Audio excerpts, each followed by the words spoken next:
اعوذ باللہ من الشیطان الرجیم، بسم اللہ الرحمن الرحیم۔ وَلَوْ أَنَّ لِكُلِّ نَفْسٍ ظَلَمَتْ مَا فِي الْأَرْضِ لَافْتَدَتْ بِهِ وَأَسَرُّوا النَّدَامَةَ لَمَّا رَأَوُا الْعَذَابَ وَقُضِيَ بَيْنَهُم بِالْقِسْطِ وَهُمْ لَا يُظْلَمُونَ۔ أَلَا إِنَّ لِلَّهِ مَا فِي السَّمَاوَاتِ وَالْأَرْضِ الا ان وعد اللہ حق ولکن اکثرهم لا یعلمون۔ هو یحیی ویمیت والیہ ترجعون۔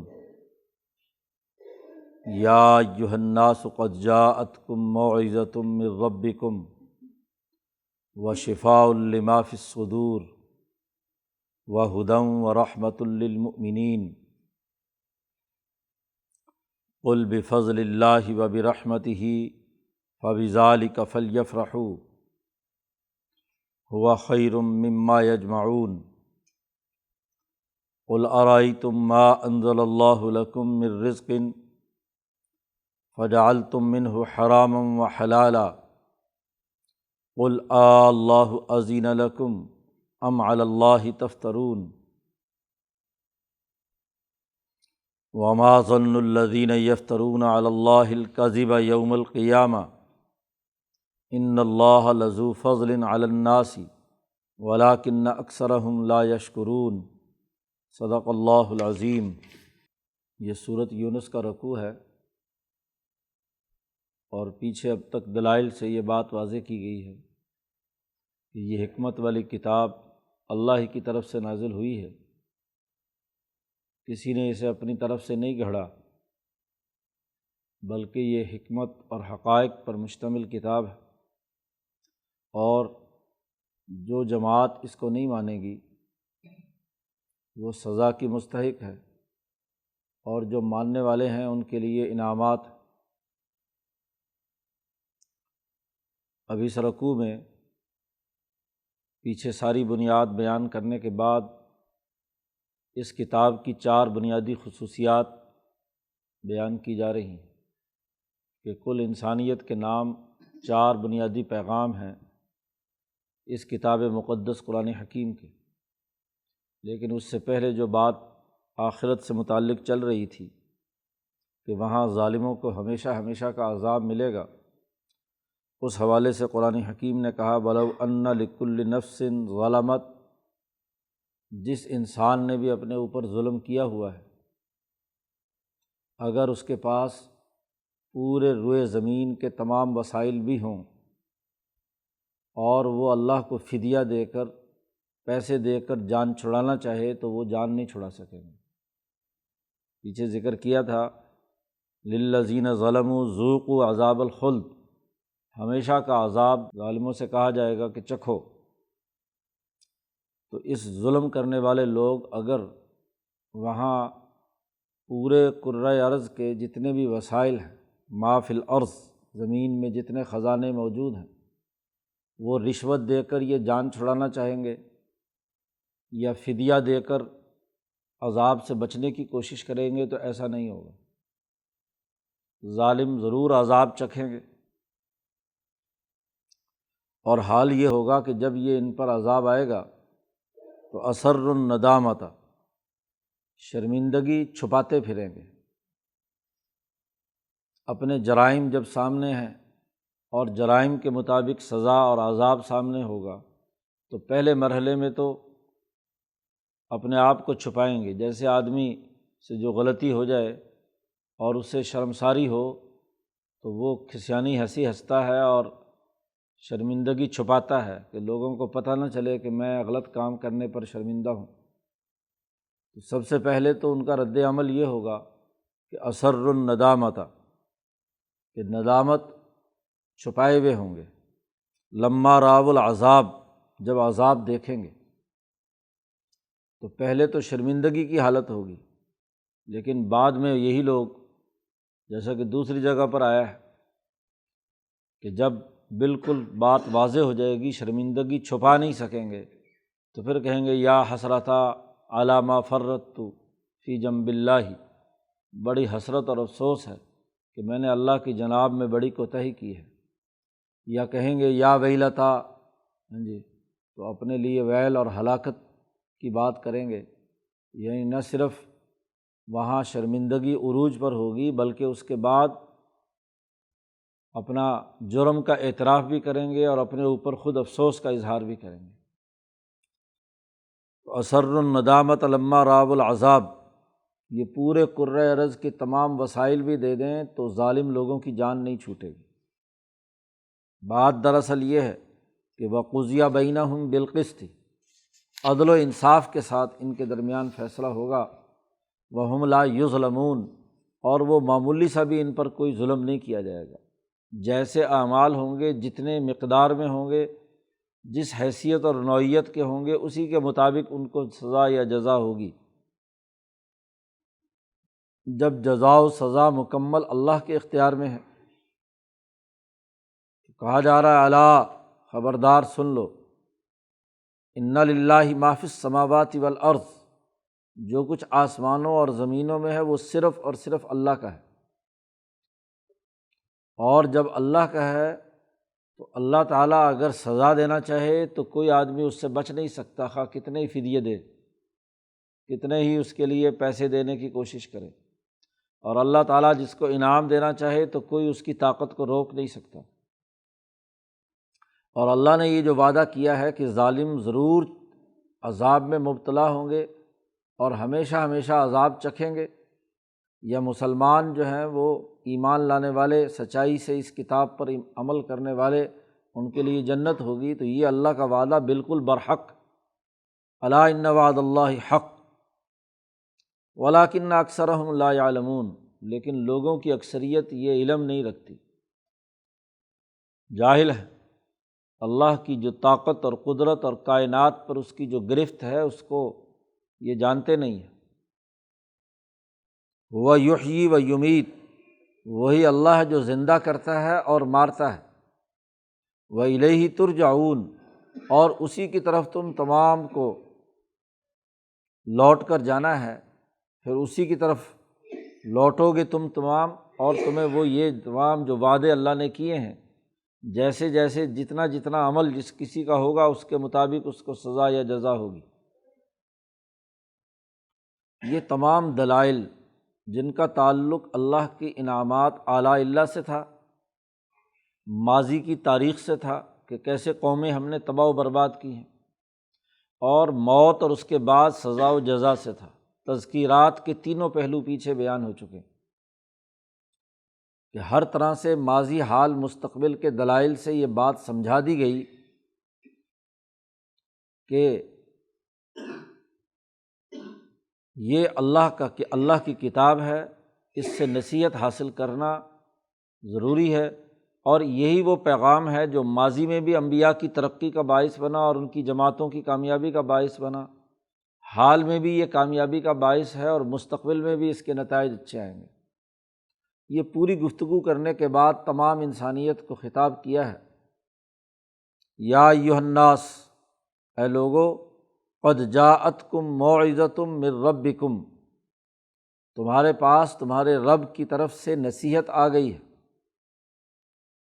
جس آسمان اور زمین کا قبضہ اللہ کا ہے، اسی آسمان و زمین کے خالق و مالک اور رب نے، جو زندہ اور مارتا ہے، اس رب نے تمہارے پاس یہ کتاب بھیجی ہے بطور نصیحت کے، موعظہ ہے۔ نصیحت اور وعظ، اس کا مطلب ہی یہ ہے کہ انسان اپنی کجی، کوتاہی اور کمزوریوں کو دور کرے، اپنے پھٹے ہوئے کپڑے کو سیے، جو غلطیاں کوتاہیاں ہوئی ہیں اس سے نجات حاصل کرے، شریعت کے قوانین کی پابندی کرے۔ تو موعظۃ من ربکم، یہ نصیحت تمہارے رب کی طرف سے ہے۔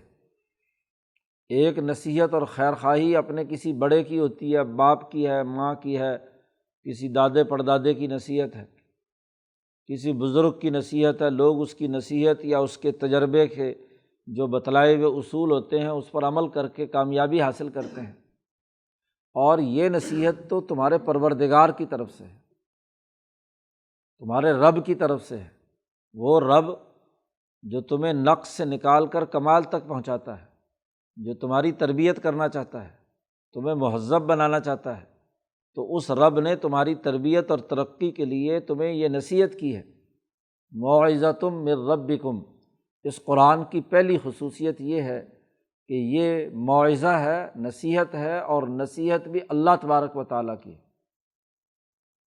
اور اللہ کی نصیحت کا مطلب یہ ہے کہ اللہ کی نصیحت فریضہ ہوتا ہے، اور جن کاموں سے روکا ہے ان سے رکنا لازمی اور ضروری ہے، یعنی امر اور نہی بالفاظ دیگر شریعت کے تمام احکامات یہ تمہاری ترقی اور کامیابی کے لیے ہیں۔ تو موعظہ سے یہاں شریعت مراد ہے کہ تمہارے رب کی طرف سے یہ نصیحت، یہ حکم، یہ احکامات کا مجموعہ آیا ہے، تم اس پر عمل کرو۔ وَشِفَاءٌ لِمَا فِی الصُّدُورِ، اور دوسرا یہ ہے کہ یہ کتاب مقدس قرآن حکیم تمہارے دلوں کے روگ کی شفا ہے۔ تمہارے دلوں میں جو روگ ہے، بد اخلاقی ہے، حسد، کینہ، بغض، عداوت، سینوں میں جو غلط چیزیں موجود ہیں، بد اخلاقیاں ہیں، ان کا علاج ہے۔ قرآن کی تلاوت کرو گے، اس کے احکامات پر عمل کرو گے، ذکر اذکار کرو گے، تو تمہارے دلوں میں جو روگ لگا ہوا ہے، زنگ چڑھا ہوا ہے، حسد، کینہ، بغض، عداوت جیسے امراض موجود ہیں، تو اس روگ کا علاج اور اس کے لیے شفا بخش نسخہ یہی قرآن حکیم ہے۔ تو دوسری بات قرآن کی خصوصیت بیان کی کہ یہ شفا ہے، سینوں کے روگوں کا شفا ہے، اور جس آدمی کا دل مطمئن ہو اور وہ روگ سے پاک ہو جائے، بد اخلاقیوں سے پاک ہو جائے، اس سے زیادہ صحت مند کون ہو سکتا ہے؟ تو سینوں میں جو دل موجود ہیں، دماغ اور عقل، نفس، خواہشات تمام کو کنٹرول کرنے کا نسخہ شفا اس کتاب میں ہے، اس میں طریقت آ گئی۔ تو پہلے شریعت کا حکم، اور اس کے بعد دلوں کی شفا اور دلوں کے روگ اور امراض اور بد اخلاقیوں کو دور کرنے کے لیے یہ کتاب، تو طریقت اس کے اندر آ گئی۔ وَہُدًى، اگلا درجہ، ایک تو عام انسانوں کے لیے دو باتوں سے، نصیحت اور شفا سے انسان کی تمام اعمال اور اس کے جو ظاہری اس کے اخلاق ہیں وہ درست ہوتے ہیں۔ اب اس کے بعد اگلا مرحلہ ہے وَہُدًى، تیسری خصوصیت یہ ہے کہ یہ وصول الی اللہ کا ذریعہ ہے۔ یہ کتاب جب اعمال صاف ہو گئے، اخلاق صحیح ہو گئے، تو اب روحانی ترقی اور ہدایت منزل مقصود تک پہنچنے کے لیے اسی کتاب مقدس سے ترقی ہوتی ہے۔ یہ ہدایت اللہ تک پہنچنے کا راستہ بھی بتلاتا ہے، اراۃ الطریق بھی ہے، اور اللہ تک پہنچنے کا جو منزل مقصود اور مطلوب تک پہنچانے کا ذریعہ بھی ہے۔ دونوں باتیں ہدایت کی اس کے اندر جمع ہے۔ تو جو جتنے درجے میں اپنے آپ کو اخلاق اور اعمال درست کر کے اللہ کی طرف متوجہ کرے گا، تو ضرور واصل بحق ہو جائے گا، ترقی کے اگلے منازل طے کرے گا، اور سوسائٹی کے جتنے ارتفاقات ہیں ان کو درست کرنے کے لیے راستہ بتلاتی ہے ہدایت۔ جیسے یہ وصول الی اللہ یعنی سچی خدا پرستی پیدا کرنے کا ذریعہ ہے، ایسے ہی یہ دنیا میں کامیاب بنانے کے جو احکامات اور ارتفاقات ہیں، ترقی اور کامیابی کے جتنے منازل ہیں، اس کے لیے بھی یہ منارہ نور ہے، ہدایت اور روشنی ہے۔ اور چوتھی خصوصیت بیان کی ہے وَرَحْمَةٌ، کہ یہ رحمت، اور رحمت کی حقیقت مولانا سندھی فرماتے ہیں حکمت۔ حکمت انسان کے اندر ہو، حکمت عملی ہو، سیاسی شعور ہو، نتائج درست حاصل کرنے کے لیے کوشش کرے، تو وہ انسانیت کے لیے، خود اس کام کرنے والے کے لیے بھی رحمت۔ تو رحمت تبھی بنتی ہے جب سیاسی نظام کسی ملک کا درست ہو، یعنی جو ہدایت اور جو شریعت اور طریقت آئی ہے، جو اخلاق اور اعمال سامنے آئے ہیں، ان کا عملی نظام قائم کر کے انسانیت کے لیے رحمت بننے کا سبب ہے یہ کتاب۔ تو چاروں باتیں قرآن حکیم کی یہاں بیان کیں، جن میں بنیادی طور پر اللہ سے تعلق قائم کرنے اور انسانیت کے حقوق ادا کرنے کے لیے شریعت، طریقت اور سیاست، اور وصول اللہ کا اعلیٰ ترین جو جذب کا سلسلہ ہے جن کے اندر، ان کی بھی صلاحیت اور استعداد کے مطابق ہدایت ہے، واصل بحق ہونے کا ذریعہ ہے۔ لیکن یہ تمام چیزیں چاروں کی چاروں للمؤمنین ہیں، یعنی جو اس کتاب پر ایمان لائیں گے ان کے لیے نصیحت ہے۔ ایک آدمی ایک کتاب کو مانتا ہی نہیں تو اس کتاب سے اسے کیا فائدہ ہوگا؟ کسی علم پر مشتمل کسی کتاب کی آپ کے نزدیک کوئی عزت نہیں ہے، آپ اس کو پر یقین نہیں رکھتے تو اس سے کسی کو کوئی نصیحت نہیں ہوگی۔ ایک آدمی اگر میڈیکل سائنسز کی کسی کتاب کو مانتا ہی نہیں کہ اس کے اندر جو نسخے لکھے ہوئے ہیں یا طریقہ علاج لکھا ہوا ہے یہ ایسی فضول ہے، تو اس سے کیا فائدہ ہوگا؟ کوئی فائدہ نہیں ہوگا۔ پڑھ بھی لے تو کوئی فائدہ نہیں ہوگا۔ اول میں تو توہین کے نتیجے میں اس کو پڑھے گا ہی نہیں، اور اگر پڑھ بھی لے یا سن بھی لے تو عمل نہیں کرے گا۔ کوئی انجینئرنگ کی کتاب ہے، وہ اگر آپ اس پر یقین ہی نہیں رکھتے کہ اس میں جو تجربات اور مشاہدات بیان کیے گئے ہیں، جو اصول بیان کیے گئے ہیں، وہ ایسے ہی فضول کسی نے بیان کر دیے ہیں، ان کا کوئی سر پیر نہیں، آپ کے نزدیک اہمیت ہی نہیں ہے، تو کوئی اچھا انجینئر کیسے بنے گا؟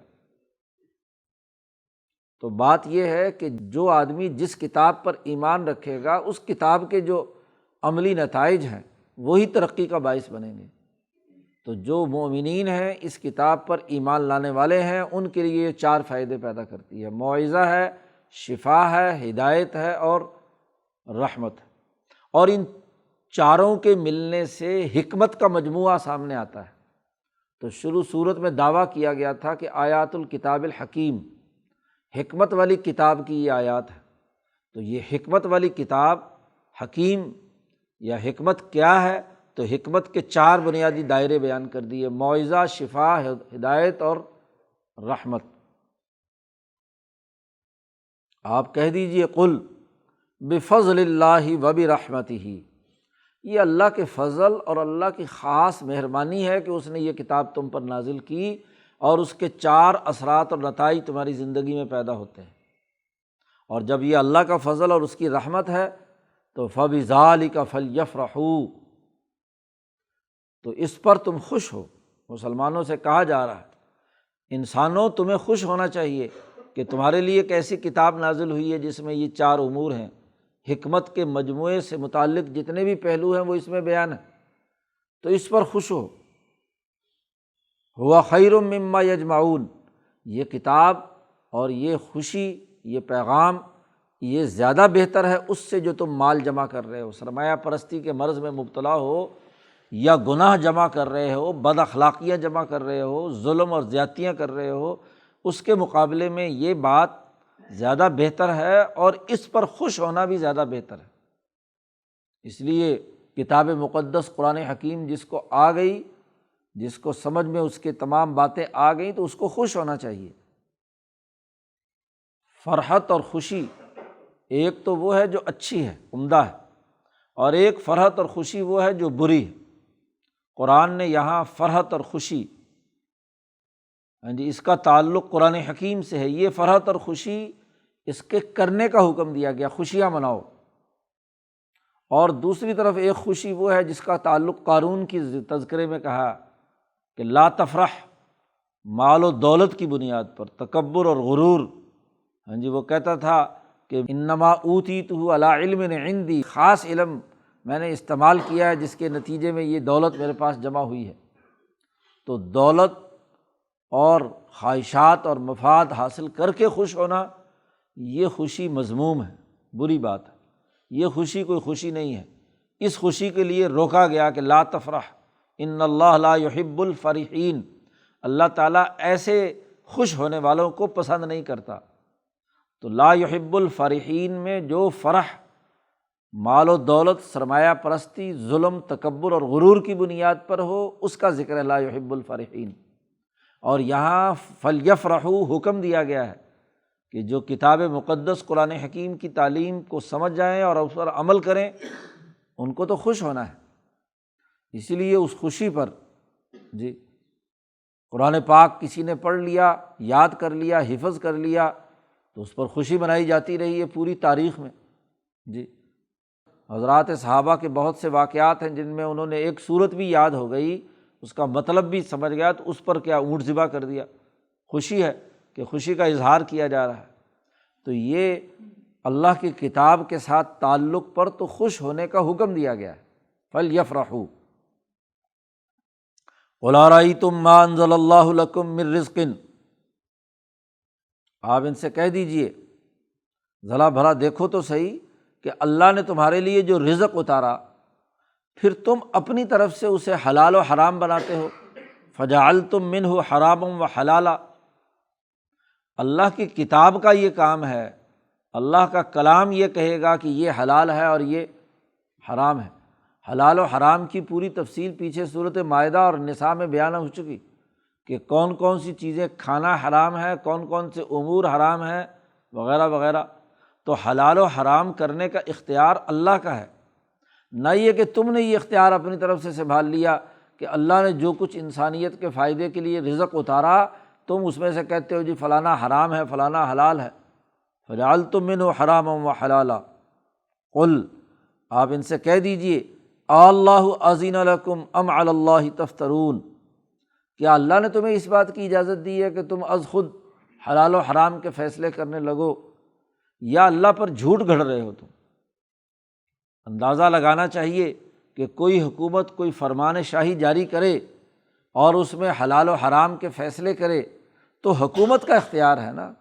ہر آدمی اپنی طرف سے خود احکامات جاری کرنا شروع کر دے یا حلال و حرام کے فیصلے کرنے لگے تو پھر تو پوری سوسائٹی میں انارکی پیدا ہو جائے گی۔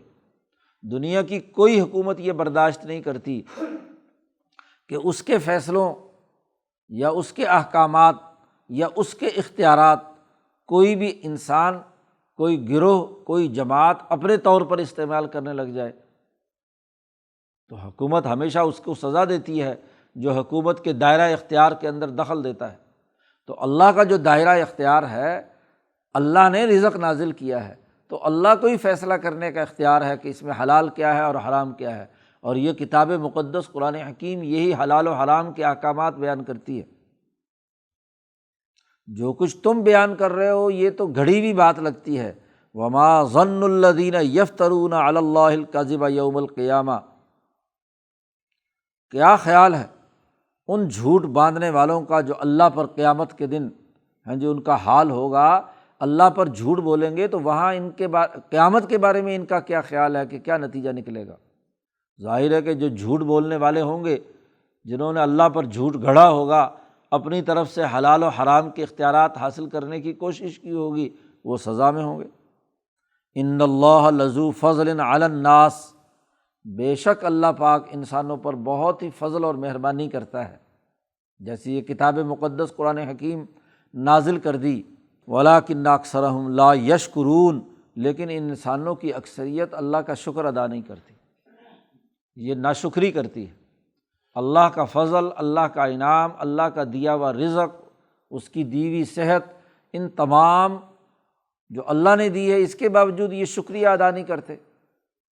ایک ہے نعمت کا شکریہ ادا کرنا، اس نعمت سے پورا استفادہ کرنا، اس کو ماننا، اور ایک یہ کہ نعمت آنے کے بعد پھر انسان اس کا کفران نعمت کرے، اس کا انکار کرے، اس کی توہین کرے، اس سے روگردانی کرے، اس کو پس پش ڈال دے، تو یہ کفران نعمت ہے۔ تو یہ لوگ، ان کی اکثریت ایسی ہے جو شکر ادا نہیں کرتی۔ اللہ نے تو بڑی مہربانی کی ہے۔ تو یہ قرآن اللہ کا فضل ہے، اللہ کی رحمت ہے، اللہ کی طرف سے ہدایت ہے اور شفا ہے، اس کا شکر ادا کرو، اس پر عمل درآمد کرو اور اس پر خوش ہو کہ اللہ کی طرف سے اتنی بڑی نعمت تمہارے اوپر آئی ہے۔ تو اس نعمت کو چھوڑ کر دنیا کے ظاہری مال و دولت اور زر و جواہرات اور کوٹھی بنگلوں کی طرف متوجہ ہونا، تو اس سے بڑی حماقت اور کیا ہوگی؟ تو پوری قرآن حکیم کی جو حکمت کا پورا پروگرام ہے، اس کے جو بنیادی نکات ہیں وہ اس رکوع میں بیان کر دیے۔ اللہ تعالیٰ ہمیں قرآن حکیم کو سمجھنے اور اس پر عمل کرنے کی توفیق عطا فرمائے۔ اللہ